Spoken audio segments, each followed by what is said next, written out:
Children and water seem to go together like peanut butter and jelly. And why not? The water is fun.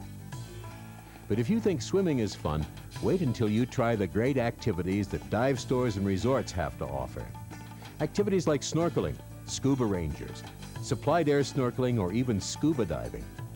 But water activities aren't all just fun and games. Each new activity presents its own set of risks. You see, the water is not our natural environment. The air is. So each time you enter the water, there is a risk of an accident that may lead to an injury or even death.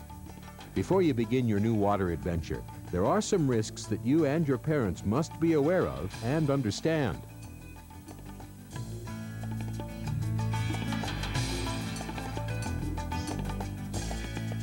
This video will help inform you and your parents of the risks and responsibilities involved with water activities, so you and your parent can make the choice about whether you will participate. The training agency, dive facility, and dive leader which offer these activities cannot make this decision. The training agency is responsible for providing quality educational materials, while the dive facility and leader are responsible for making sure each activity is supervised and is as safe as possible. The agency, facility, and dive leader are not trained to make decisions about the medical and mental fitness of children. That's the responsibility of you and your parents, and your doctor if necessary. Ranger D. Just like swimming, these water activities require good physical and mental fitness.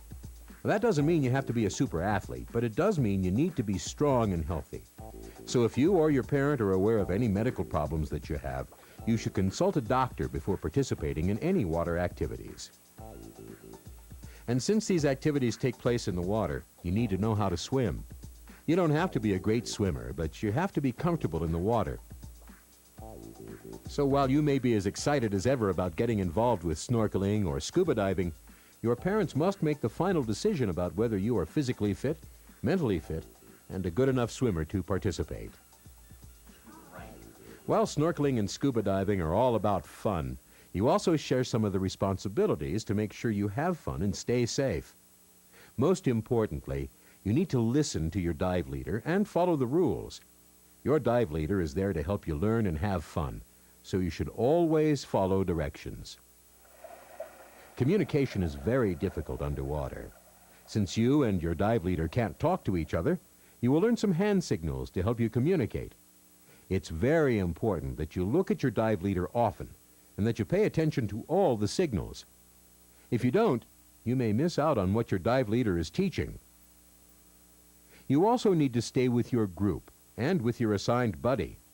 Your dive leader will assign you to a buddy. You and your buddy will help watch out for each other. Plus, it's more fun to dive with a buddy. When you spend a lot of time in the water, you may start to feel cold, sick, tired, or hungry. It is your responsibility to let your dive leader know how you feel. Remember, your dive leader only knows how you look, not how you feel. If at any time you don't feel like continuing on with the activity, it's okay to stop or to take a break and rest. All water activities depend on some type of equipment to help you see, breathe, float, and move around in the water.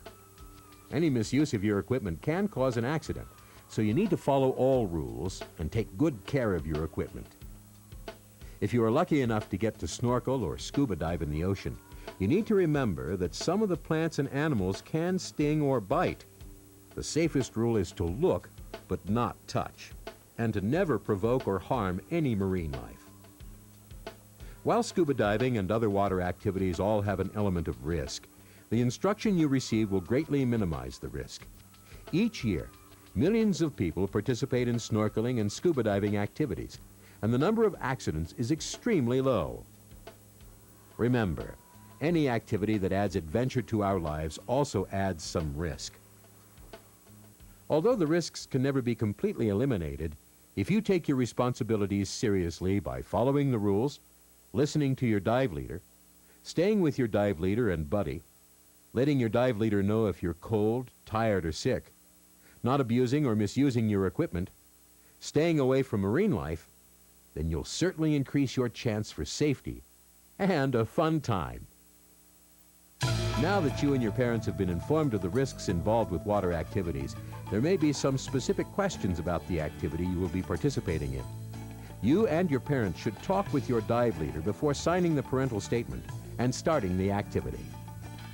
You and your parents will have to decide on whether you will participate. But if the answer is yes, prepare yourself. The fun is about to begin.